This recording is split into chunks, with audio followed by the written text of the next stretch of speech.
இன்றைய தினம் நாங்கள் எடுத்துக்கொள்ளுகின்ற கேள்வி பலருக்கும் சிக்கலாக நினைத்து கொள்ளுகின்ற அல்லது ஒரு இந்து மதத்தின் ஒரு குறைபாடாக நினைத்து கொள்ளுகின்ற வர்ணாசிரம தர்மம் என்பதாகும்.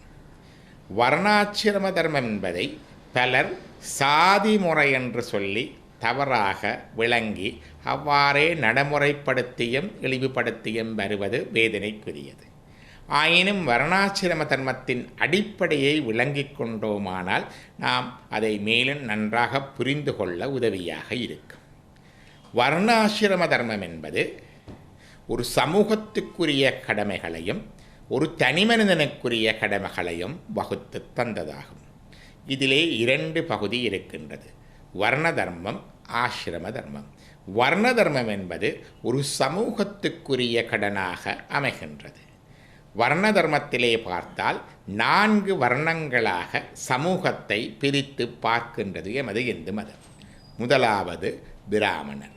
பிராமணர் என்றால் கல்விமான்கள் அல்லது புத்திஜீவிகள் என்று எடுத்துக்கொள்ள வேண்டும்.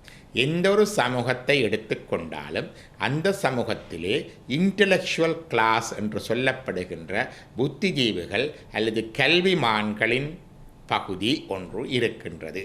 இது ஒன்று. அடுத்ததாக இரண்டாவது வர்ணம் சத்திரியர் என்று சொல்லப்படுவது. சத்திரியர் என்பது ரூலிங் அண்ட் மிலிட்ரி கிளாஸ், அதாவது அரசு, படை, அதிகாரம் முதலியவற்றை கொண்ட வகுப்பு ஆகும். இது சத்திரியர் என்ற வகுப்புக்குள்ளே வர்ணமாக அடக்கப்படுகின்றது.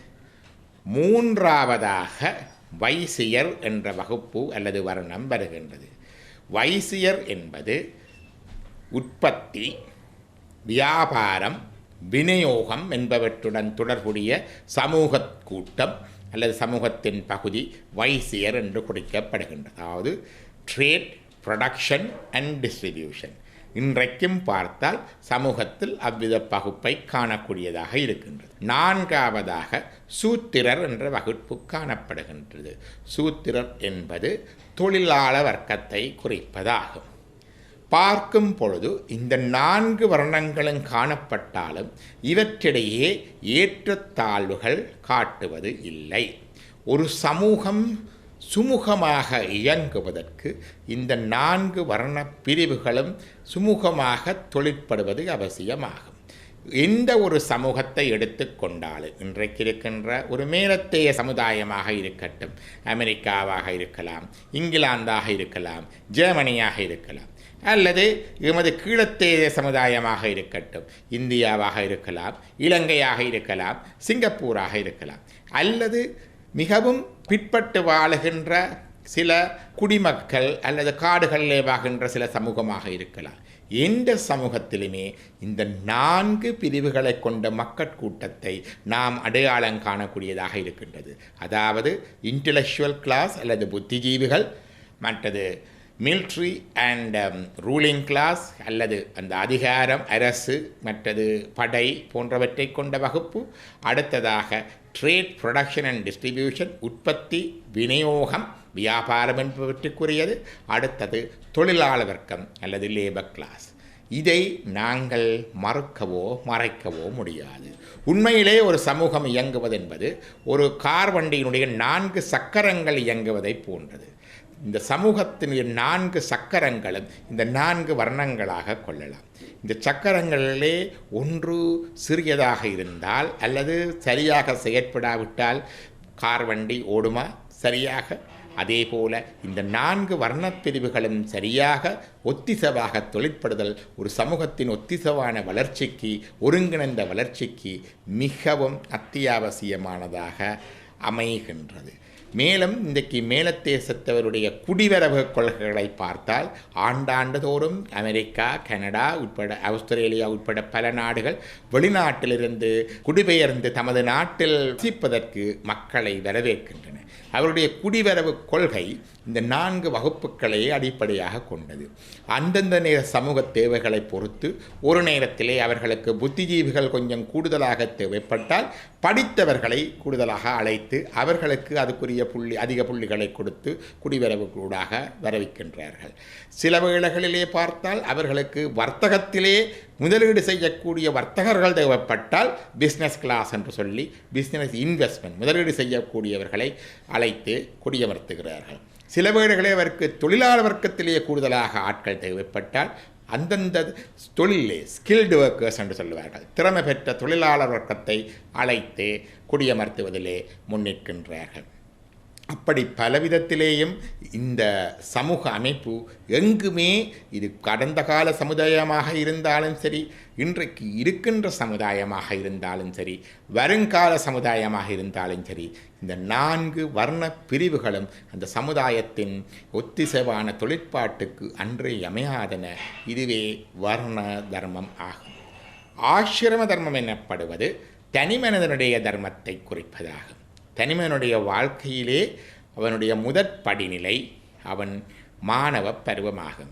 பிறந்து வளர்ந்ததிலிருந்து பலவிதமான விடயங்களை அந்த குழந்தை கற்று வளர்ந்து தன் ஒரு தனித்துவமாக வளர்வதற்குரிய நிலையிலே தன்னை தயார்படுத்தி கொள்கின்ற நிலை இந்த வாழ்க்கையினுடைய முதற் பருவமாகும். இது கிட்டத்தட்ட அவருடைய 16 அல்லது 18 வயது வரைக்கும் செல்லக்கூடியதாக இருக்கின்றது. கல்வி நிலை நீடிக்கின்ற இன்றைய காலத்திலே 24, 25 ஏன் 30 வயது வரை கூட கல்வி நிலையிலே இந்த முதல்நிலை செல்லுகின்றது.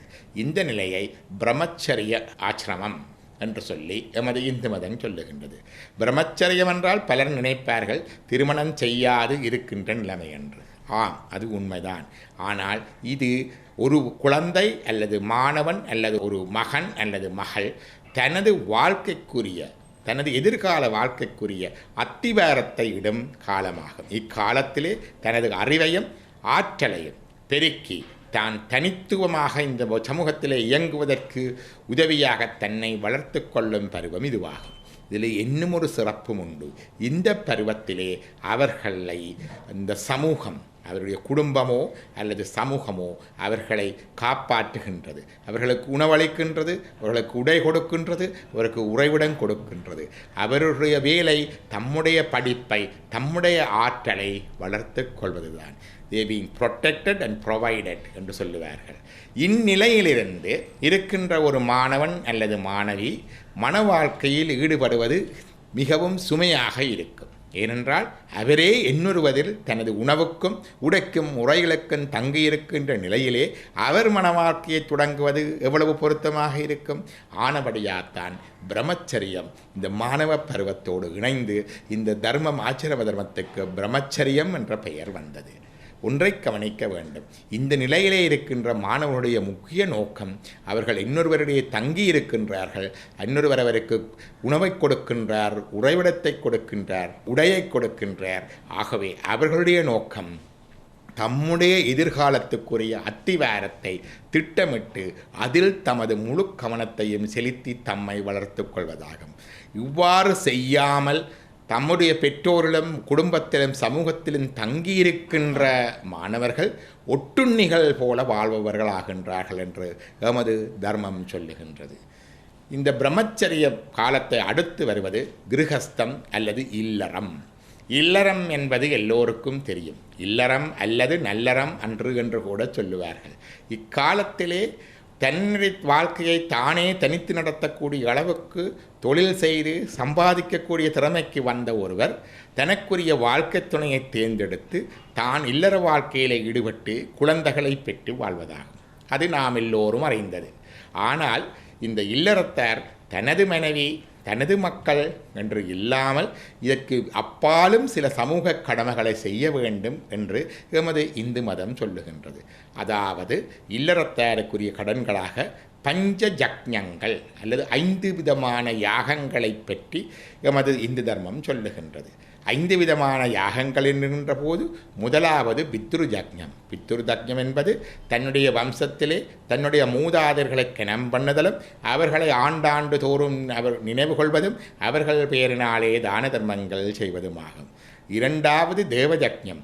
தேவஜக்ஞம் எனப்படுவது தெய்வத்தை வழிபடுதலும் தெய்வத்தை பூசித்தலும் அதற்குரிய வழிபாடுகள் இயற்றலும் ஆகும்.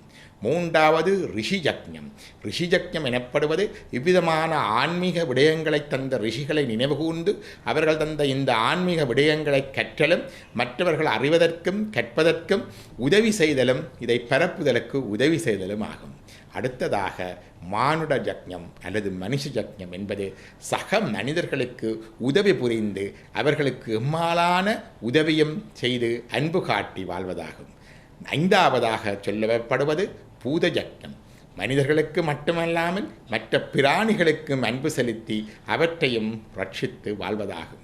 இப்படி 5 விதமான வாழ்க்கை கடமைகளை இல்லறத்தார் எனப்படும் கிரகஸ்தர்களுக்கு வகுத்து தந்தது இந்து தர்மம்.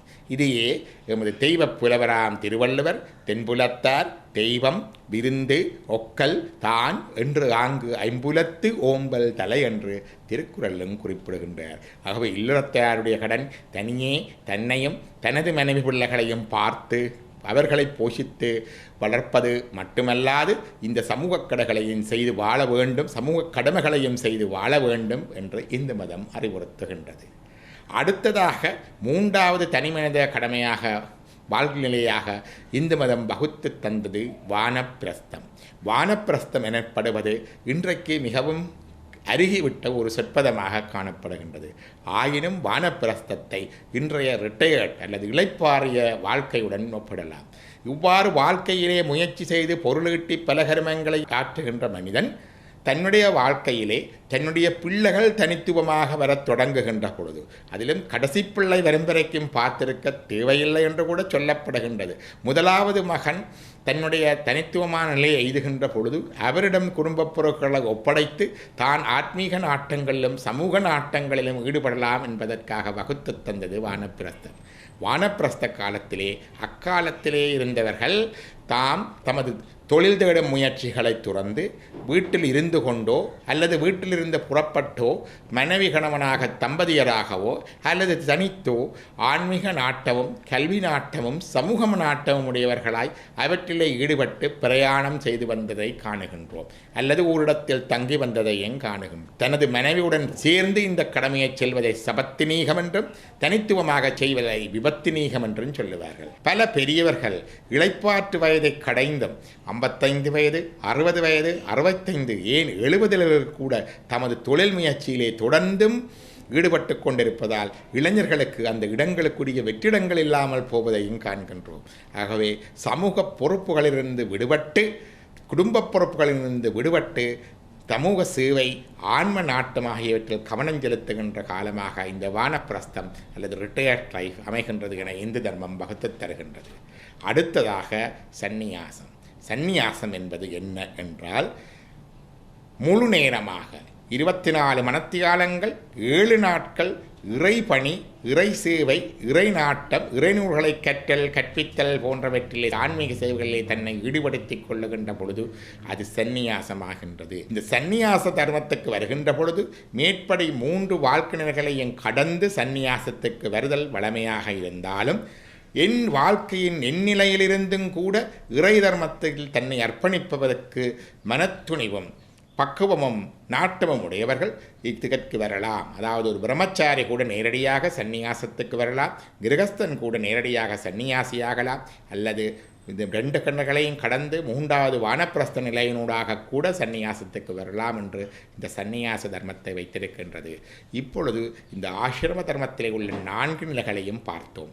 பிரம்மச்சரியம் எனப்படுகின்ற கல்வி அல்லது மாணவ நிலை, கிரகஸ்தம் எனப்படுகின்ற இல்லற நிலை, வானப்பிரஸ்தம் எனப்படுகின்ற இளைப்பாற்று நிலை, சந்நியாசம் எனப்படுகின்ற முழு நேர இறை சிந்தனை, இறை சேவையுடன் இறை அர்ப்பணிப்புடன் கூடிய நிலை. இது தனி மனித தர்மமாக காணப்படுகின்றது. இப்பொழுது சொல்லுங்கள், இந்த வர்ணாசிரம தர்மம் என்பது வெறுமனே சாதிமயப்பட்ட தர்மமா? இல்லை. இந்து சமயம் சமுதாயத்துக்கும் மனிதனுக்கும் வழிகாட்டுவன வகுத்து வைத்த தர்மமாகின்றது. விளங்கிக் கொள்வோமாக.